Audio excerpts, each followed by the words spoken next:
guys, welcome back to Miami Realty Rundown. I'm Ideal, and this Carlos. today we're going to briefly talk about seller errors when it comes time to selling your home, right? We've come across situations where a house is, well, the seller, right, wants to sell their home and it's beautiful, but it's too personal. Yes. As far as like remodeling, the colors they choose, the Tile. Certain things, yes. where it becomes a little, like I said, too personal, right? It's And it's it's hard for the next person to come in and make it their own correct. because it's too intricate, too personalized. So like for instance, I just saw one that the kitchen was white tile all around, and it had one like a rectangular section in teal. The next person that comes in, if they don't like teal, and I mean, if they buy it, but they still don't like teal, they got to tear up that floor to do something more neutral, right? Otherwise, then you got to live with teal forever. And Cause seeing black bathrooms, yes, black toilet with gold accents. I like gold, like black, but but I'm not sure I can deal with a whole dark yeah. bathroom, right? So yeah, So there are those are certain little things, things right? that as a seller we have to keep in mind, right? That not everyone is going to love what you've done to the home. Another And issue don't take it is, personal. oh, of course You know, not, no. it's you obviously live there. You want it the way you want it, but when it comes to turning it around for somebody else, Yes, it's kind of hard to make somebody else love it the way you do correct. or appreciate it the way you appreciate it. Absolutely, yeah. Another issue is the price that you want to sell Yes. for, right? So yeah, I think a lot of owners tend to. I know you love your homes. I love my home, and I've made it the way I like it. Um, can I expect somebody else to love it the same way I do? No, Probably not. So you can't price, or you shouldn't. I'm not gonna say you can't. You shouldn't price your home based on emotion. So if you pour in, which a lot of people do, too much money into your upgrades because you wanted marble countertops or marble tile in your bathroom, I don't. You spend over $100,000 on certain things, you're not going to get all that back. right. It's very limited as to what it's actually worth. So it costs you a lot of money, but the return on it is very minimal. Um, so Unless you see this as a forever, like literally yeah, if it's forever forever, home, then go for it. yeah, Spend whatever you want, splurge. enjoy it, splurge, Yeah, make it as personal as you want. But understand exactly what Carlos said. You can't expect every penny back because it just doesn't work that doesn't way, work right? that way. Like the market shifts. And not even in $1 million homes do you see No. them getting all their money back, like for Well, whatever they invested. so yeah, appraisers will only give you certain amount for certain things. So a Correct. kitchen, you could spend $30,000. I mean, we can have an appraiser over and talk more about this on a later show, Yeah. but more than likely, a $30,000 kitchen will probably get you back $5,000 to $10,000 in value. So yeah, so you don't want to spend 50, 60, $70,000 in a kitchen. A pool. Sometimes I've seen gorgeous pools with like these iconic rocks and like Mm-hmm. waterfalls, and they spend over $100,000 in a pool. Yeah.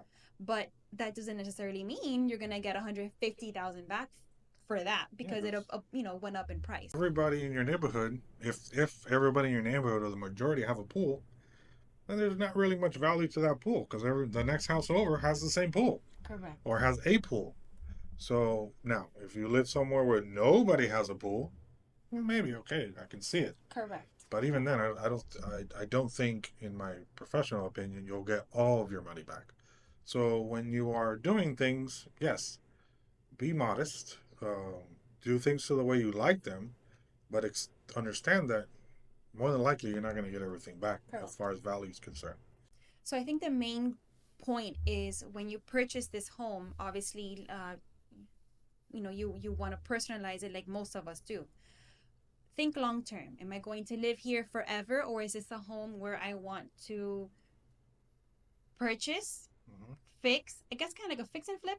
right? Where you live in it for 5 years, 4 years, 6 years, and you want to have some sort of return. So that's where we would focus on minimal Right. things. So The floor, something neutral, the kitchen, most people like white mhm. with the granite Styles quartz. change, right? Correct, they do, and they're gonna change regardless, So right? So, five, but what is keeping it? it simple. 5, maybe 8 years ago, we went to white and gray, Yeah, right? Before that was mostly tan and brown, terracotta and things like that, brown, orange.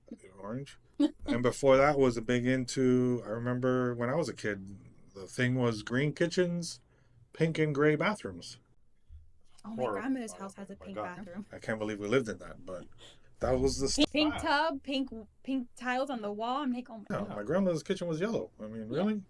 yellow and green. Yes, it was, and people thought that was the greatest thing since sliced bread. Yeah, But now we evolve into other things. So yes, with time things change, and the longer you kind of wait to sell something with that kind of old style, someone may not be as into it as you do. correct. Which is why keeping it as neutral as possible Yes. may be the best option. Right. Like neutral colors, like a light gray, beige, the tiles or whatever laminate color you pick, something very light and bright to keep the space, like they say, light Yes. and bright. It's light and bright, open, inviting, warm.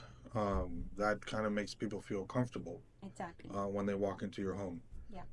Also, if you are, a lot of homes are cluttered, Big furniture big pieces, furniture, a lot of knickknacks and things on the wall. a lot of family frames, Yeah, which is fine, which is fine, but but we'll take them down for it does showings and feel cluttered when you walk in. yeah, So it kind of takes away from the space. So when people walk in, and I'm sure, I don't know, I can feel it. I don't know if you can. absolutely. Um, when you walk in, you feel like, oh, it's not really as big as it should be, Mm-hmm. and it's because you have big furniture and you have things in the way. Um, so kind of, yeah, think about that when you're getting ready to sell. Remove some things. You may have to put some things in storage or in a shed just for a little bit so that people feel more welcome. They can walk through without bumping or going around all this furniture. One thing that I want to add to that is some people have pets, Yes. but multiple Mm-hmm. pets. So one suggestion is let's take the pets somewhere else. Not everyone is a dog lover. No. Not everyone People have is allergies. not only the allergies, but they're afraid of them. Right. They might come in with small children, Or it's just so the smell, really. and exactly. I mean, I have a dog, and I try to bathe her at least once a week because by the end of the week she stinks. Yep. And if you have cats, that cat litter is just really bad, and it will overwhelm. And if you live there, you become what's the Used to it. terminology? You Nose don't- blind, Yeah. right? So you don't smell it anymore. But the new person that walks in, it's That's the the first first thing they're smell gonna that they smell. get. And imagine all these dogs rushing to Yes. greet them. It's not It's the best impression, not- right? that's So we not a either good keep them environment for your outside buyer, right. or take them to someone else's house that can Right. just briefly take care So of them. either walk them or take them for a walk when people are coming to see your property, or yeah, have somebody stay with them, Yeah. if possible. I know it's a big inconvenience, but kind of do what you can with that. Yeah. Yeah. Um, The crates, their beds, yes. put them away as well. Because Um, if you have a large dog, a large crate can be kind of like an eyesore for Yes, it's an someone eyesore. who doesn't have a pet and doesn't understand what Yeah. what that's like. what else can Um, obviously pricing. yes. Don't we recommend that you don't want to get top dollar, right? The market is the market, and especially this day and age right now, 2025, we're seeing where a lot of home prices are coming down significantly. Yeah. All right, so we can put it on the market for, let's say, 300,000, and we see price drops of 5, 10, 15. 15. Obviously, the higher priced properties are coming down more. A lot more. I have one that I've already dropped 200,000 twice. I mean, 100 each, 100. Oh, So, and it's sitting. So again, owners, I know we kind of sit with you and we give you a range and you want the top dollar. right.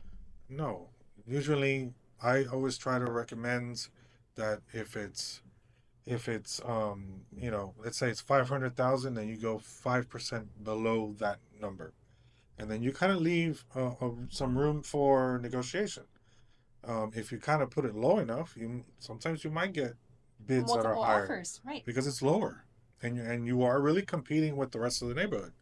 So sometimes it benefits you more to put it a little lower than start at the top and then come down and look Exactly. desperate. Right. Because then that shows the buyer, oh, they're maybe they're desperate to sell. We put Yes. yourselves in their shoes, right? Yes. If you see that the home has been on the market for, I don't know, 60 days, and if the price has dropped two, three times already, you're gonna also offer a lower, Or even lower. even lower, because you're like, oh, they've already dropped it. I don't know, let's say $25,000. What's another 5, 10K for them? Nothing. Yeah, because if you're the type of person like my dad is, buy cheap, sell expensive. Well, you know what? They're gonna try and get it as cheap as they possibly can, Yeah. and sometimes they even lowball you too much, Yeah. and they kind of ruin it. But that's the way they're seeing it when they see all these price drops, Mm-hmm. Mm-hmm. or and it's just Miami's getting expensive. There's no question about that. But we also have to be realistic when you price these properties. Yeah. We're not in 2021 anymore. Bidding 2022, wars. that's gone. Mm-hmm. I mean, I don't think we'll ever see that again, I quite don't think so frankly. either. Not in our lifetime. No. So consider these things when you're pricing your properties. Sit with that agent, talk about reality, Yeah. and see which is the best price or the best scenario as far as decluttering, paint. Do you need to make certain changes, remove personal things that may or may not cause a buyer to not really like the property? Exactly. These are all conversations you need to have with that agent that you're working with. Yeah. So, I mean, these are kind of things that we feel Are the most are important. important for when you are putting your property on the Yeah. market, and hopefully you can sell it faster than everybody else. Yeah. For Right? sure. Mm-hmm. So, I mean, tune in for our next show. Don't forget to subscribe and ring that bell so that you stay updated. Have a good one. Thanks for watching.